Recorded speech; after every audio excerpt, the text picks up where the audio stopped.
She thought the comb would make her rich. Instead, it made her eat her own feces while tied to a chair in a dark room. This is the story of how Moji's greed led her to meet the devil herself, Mrs. Benson. 6 months. That's how long it had been since Moji completed her NYSC, and life had shown her nothing but its backside. While her coursemates were posting their new jobs and apartments on Instagram, celebrating their entry-level positions at banks and oil companies, Moji was in a corner shop in Soyulir, praying for just one client to walk through her door. Just one. The small salon she worked in smelled of cheap relaxer and broken dreams. The mirror had a crack running through it like a scar, splitting her reflection into 2 unequal parts every time she looked at herself. The hairdryer sputtered like it was fighting for its last breath, and the ancient salon chair creaked with every movement. Moji had learned hairdressing because she thought it would be her way out, a skill that would feed her while she searched for something better. But something better never came. Most days, she sat alone in that shop, scrolling through her bank app and wincing at the balance. 3,847 naira. Rent was due in 2 weeks. Her landlord, Maman Gozi, had already started giving her that look, the one that said, "I'm being patient, but my patience has an expiration date." The woman's eyes would linger on Moji a bit too long whenever they passed each other in the compound, and Moji would quickly look away, her stomach churning with anxiety. That evening, after a day with 0 customers, again, Moji locked up the shop with trembling hands. She couldn't afford Okoda anymore, couldn't even afford pure water some days. Her stomach growled as she began her long walk home, a journey that would take nearly an hour on foot. As she trudged along the dusty road, kicking stones and talking to God under her breath, begging him for a breakthrough, for just one miracle, something caught her eye. There, lying in the gutter like it had been waiting just for her, was a comb. But not just any comb. This one gleamed under the dying sunlight, its edges sharp and perfectly carved. The teeth were evenly spaced, not a single one broken or bent. It looked expensive, the kind of thing that belonged in a high-end salon in Victoria Island, not discarded in a Soyulir gutter among pure water sachets and orange peels. Moji's first instinct was to keep walking. Her grandmother's voice echoed in her head, that warning she'd heard countless times as a child: never pick up what you didn't drop. You don't know where it's been, you don't know what spirit follows it. But hunger does something to a person. Desperation makes you forget the warnings, makes you rationalize, makes you think that maybe, just maybe, your grandmother was just being superstitious. She looked around. The street was empty except for a few traders packing up their wares in the distance. Her hand reached down almost of its own accord, and before she could talk herself out of it, the comb was in her bag, hidden beneath her worn purse and faded headscarf. The next morning started like any other disappointing day. Moji couldn't find her usual comb, the cheap plastic one she'd bought from the market for 200 naira. She searched everywhere, under the sink, in her bag, between the towels stacked on the shelf. Nothing. Her first client of the day, Madame Toby, was already seated, tapping her foot impatiently and checking her wristwatch every few seconds. "Moji, I don't have all day. Oh. I have a meeting at the church by 11. Coming, Ma." Moji's hand dove into her bag and pulled out the comb from yesterday. She hesitated for only a second, running it under the tap water and wiping it with a towel before moving toward Madame Toby's head. The moment the comb touched Madame Toby's hair, Moji heard it. Voices. Whispers. Clear as day, as if someone were standing right beside her, speaking directly into her ear. At first, she thought it was coming from outside. Maybe someone was talking loudly on the street. She glanced at the door, closed. She looked at Madame Toby, who was busy scrolling through her phone, her fingers moving rapidly across the screen. There was no one else in the shop. The voices couldn't be coming from anywhere external. "The rat poison is in the kitchen cupboard. I'll put it in his evening pap. He'll never suspect. After all these years of cheating, after all the disrespect, he deserves it. I'll play the grieving widow perfectly." Moji's hand froze mid-stroke. The voice was clear, cold, calculated. It was Madame Toby's voice, but Madame Toby's lips weren't moving. Her mouth was pressed into a thin line as she read something on her phone, completely oblivious to the fact that her innermost thoughts were spilling out like water from a broken pipe. Her heart pounded so loudly she was sure Madame Toby could hear it. She yanked the comb away from Madame Toby's hair as if it had burned her. Silence. Immediate, complete silence. Madame Toby looked up from her phone, confusion written across her face. Moji, what's wrong? Why did you stop? Nothing, Ma. Just, let me get something. Moji's hands trembled as she wiped her forehead with the back of her hand. She was going mad. That had to be it. Stress. Hunger. Lack of sleep. Maybe she was having some kind of breakdown. She'd heard about people who worked too hard and started hearing things. She took a deep breath, trying to steady herself, and placed the comb back on Madame Toby's hair. I've suffered enough in this marriage, 23 years of his lies. He thinks I don't know about his side chicks, about Blessing and Ikija and that small girl in his office. Let's see how he likes dying slowly, painfully. I'll make sure it looks natural. Moji gasped, actually gasped out loud, her whole body jerking backward. Moji, what is it? You're behaving strange this morning. Nothing, Ma. Sorry. Just thought I saw a cockroach. She worked faster, her hands shaking so badly she could barely hold the comb steady, her mind screaming with the terrible knowledge she now possessed. Madame Toby, sweet-faced, church-going Madame Toby who always talked about God's grace and quoted scripture, was planning to poison her husband. She was a would-be murderer, sitting calmly in this chair, planning death while getting her hair braided. When she finally finished the hair and Madame Toby left, counting out 3,000 Nigerian nairas in crumpled notes and reminding Moji about her church's upcoming program, Moji collapsed into the salon chair. Her whole body was shivering despite the Lagos heat. Sweat poured down her face and back, soaking through her shirt. What kind of comb was this? The next client confirmed it. The comb wasn't broken. It wasn't her imagination. This wasn't a mental breakdown or exhaustion-induced hallucination. The comb revealed secrets. Innermost thoughts. The darkness people carried in their hearts and never spoke aloud.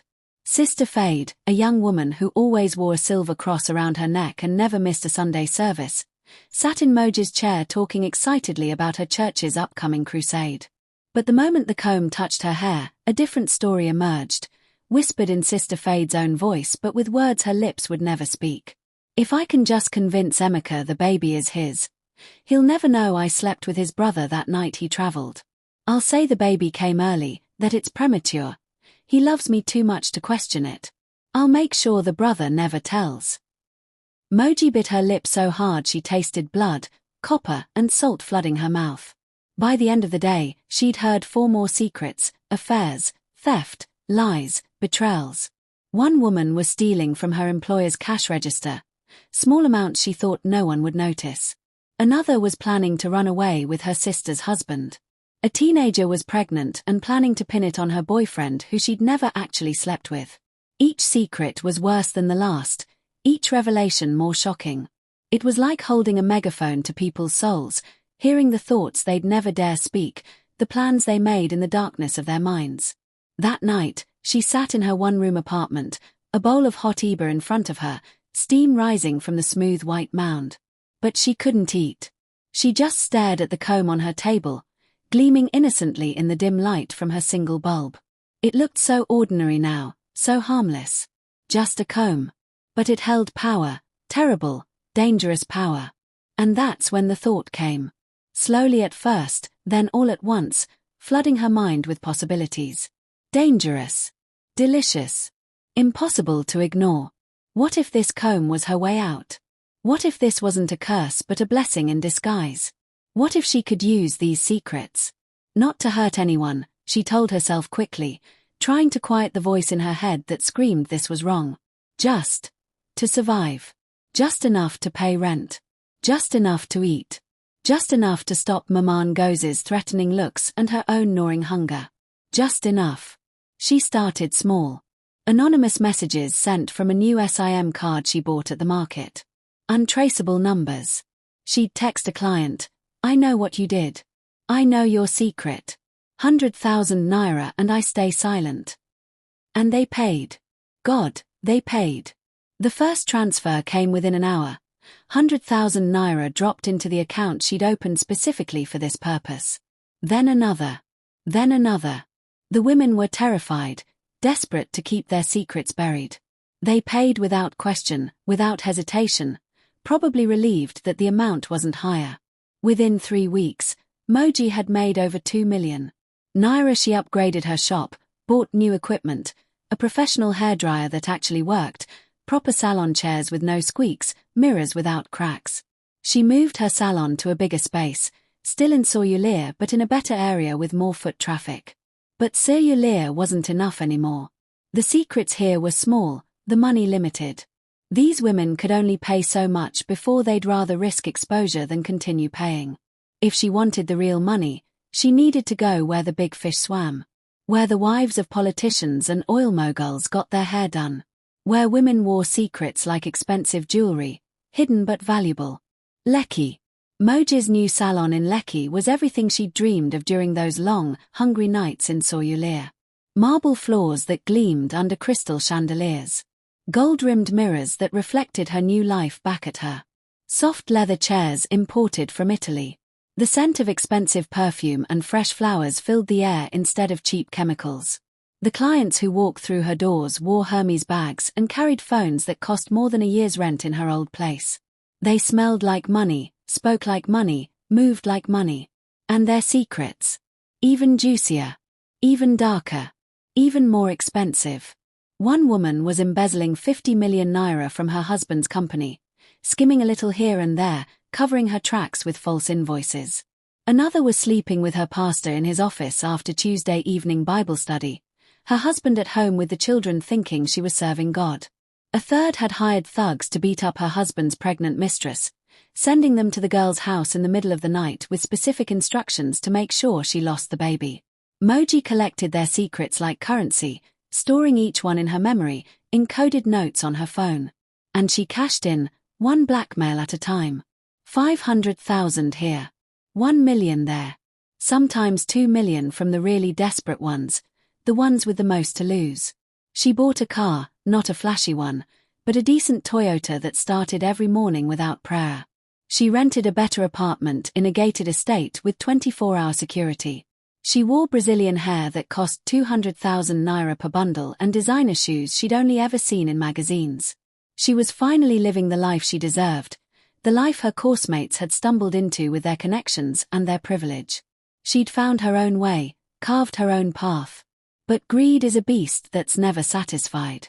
It grows with every feeding, demands more with every taste of success. And Moji was about to feed it one last time. Mrs. Benson walked into the salon on a Tuesday afternoon like she owned the world, because, in many ways, she did. CEO of Benson Luxury Footwear, the biggest shoe empire in Nigeria with stores in every major city. Wife of Chief Benson, one of the richest oil moguls in Nigeria, a man whose name appeared in Forbes and whose influence reached the highest levels of government. Her presence filled the room with the kind of quiet power that made people straighten their backs and lower their voices. Even Moji's other stylists stopped what they were doing to stare. Mrs. Benson wore a cream-colored suit that probably cost more than Moji's car, and diamonds glittered at her ears and throat. She wanted a 5 million Nigerian naira wig installation. 5 million. For one wig. Moji's hands tingled with excitement as she led Mrs. Benson to her personal styling chair, the one she reserved for VIP clients. This was it. This was the big one. She picked up the comb with trembling fingers, barely able to contain her anticipation. The moment it touched Mrs. Benson's scalp, the flood began. But this wasn't a trickle like the others. This was a tsunami of darkness, of evil so casual and calculated it made Moji's blood run cold. I warned those girls to leave my husband alone. They didn't listen, kept calling his phone, showing up at events. The first one, Kioma, I paid boys to stage an accident on 3rd Mainland Bridge. They said she died on impact. The second one, that Ibadan girl, drowned in her bathtub. I sent people to hold her under until she stopped struggling. No one suspected anything. Police wrote it off as accidental both times. Moji's breath caught in her throat, but the voice continued, relentless. Tunde and Femi aren't even his children. He doesn't know, he'll never know. Tunde is for the Lebanese contractor from 2003. Femi is for my ex-boyfriend. But they bear the Benson name and that's all that matters. I've done worse things to get here. Stolen contracts, cheated partners, destroyed competitors' businesses with one phone call, and I'd do it all again without blinking. By the time Mrs. Benson left 5 hours later, her new wig installed perfectly, Moji was drenched in sweat despite the air conditioning. Her hands shook as she accepted the 5 million Nigerian nairas transfer, barely able to thank Mrs. Benson properly. This wasn't just a secret. This was dynamite. This was a woman who had killed, who had destroyed lives without remorse, who moved through the world with blood on her hands and a smile on her face. And Moji, drunk on her own success, intoxicated by months of easy money and the power the comb had given her, thought she could handle it. Thought she could blackmail a woman who had murdered and gotten away with it. Thought she was untouchable now, protected by her anonymity. She waited 2 days, building up her courage, calculating the amount. This secret was worth more than the others. Much more. The first call was confident, her voice steady despite her racing heart. Mrs. Benson, I know everything. I know about Kioma and the accident that wasn't an accident. I know about the girl from Ibadan. I know about your children. 50 million Nigerian nairas, and your secrets stay buried forever. Mrs. Benson laughed. A cold, sharp sound that cut through the phone line like a blade. Then she hung up. Just like that. No fear, no panic, no negotiation. Moji stared at her phone, confused. They always panicked. They always begged. They always paid. She sent a text, her fingers moving frantically. You have 24 hours, or every blog in Lagos will know what you've done. Linda Ikeji, Instablog, SDK, all of them. Your perfect life will be over. No response. Moji called again. And again. Left voicemails. Sent more texts, each one more threatening than the last.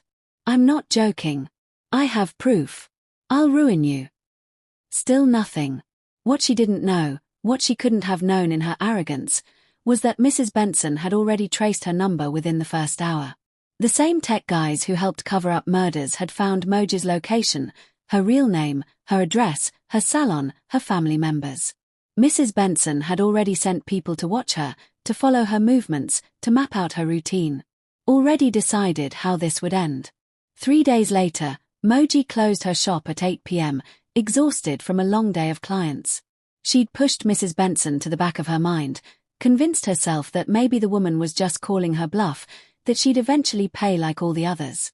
The street was quieter than usual as she walked to her car. Most of the other shops had already closed.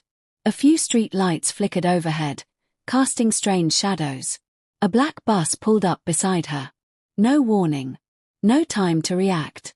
Before she could scream, hands grabbed her from behind, strong hands that smelled of cigarettes and motor oil. A cloth covered her mouth and nose, rough fabric pressed so hard against her face she couldn't breathe. She tried to fight, tried to kick and scratch, but there were too many of them. Her phone fell from her hand, clattering on the pavement as they lifted her off her feet. The last thing she saw before the darkness took her was her phone screen, lit up with a notification. Then nothing. When Moji woke up, every part of her body screamed in pain.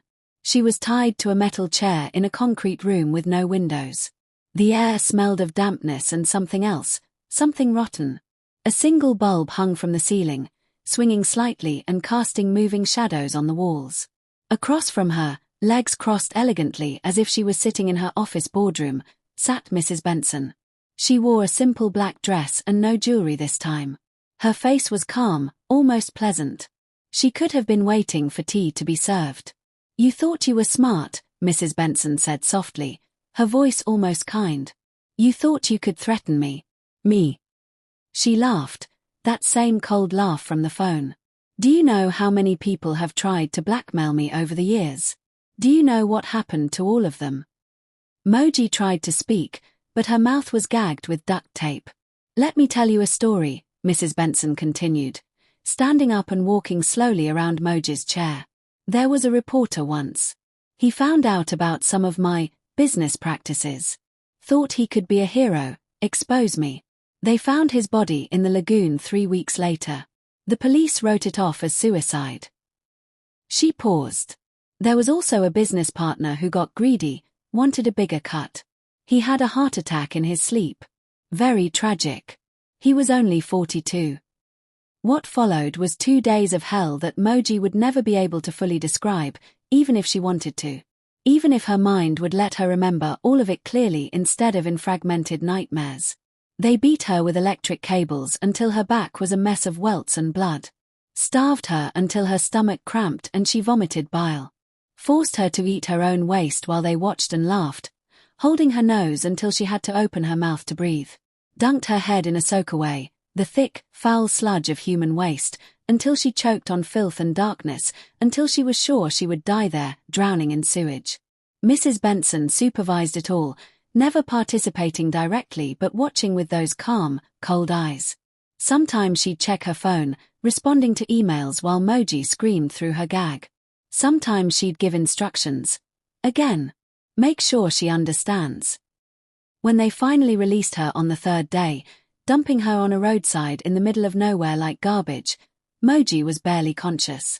A good Samaritan found her and called an ambulance, but even at the hospital, Moji couldn't speak. Couldn't tell them what happened. Couldn't even cry. She was a shell. A broken thing that used to be a person. For weeks after, she stayed in her apartment, doors locked, curtains drawn. She couldn't eat. The smell of food made her vomit, remembering what they'd forced down her throat. She couldn't sleep. Every time she closed her eyes, she was back in that room, back in the darkness. She couldn't bathe. The feel of water on her skin brought back the sensation of drowning in filth. The comb sat on her table where she'd left it, gleaming innocently in the darkness. She never touched it again. Couldn't even look at it without her whole body trembling. Eventually, she wrapped it in newspaper and threw it back into a gutter, returning it to the darkness where she'd found it. Her salon remained closed. Her phone stayed off. The money in her account, blood money, she now understood, remained untouched. Sometimes, late at night, she'd hear Mrs. Benson's voice in her head, "You thought you were smart." And Moji would pull her knees to her chest, rocking back and forth, knowing that some secrets are better left buried. The nightmares never stopped. Neither did the fear. Because Moji knew the truth now. Mrs. Benson was still out there, still powerful, still untouchable. And Moji would spend the rest of her life looking over her shoulder, jumping at shadows, knowing that she'd gotten off easy. Some people pay for their greed with money. Moji paid with her soul.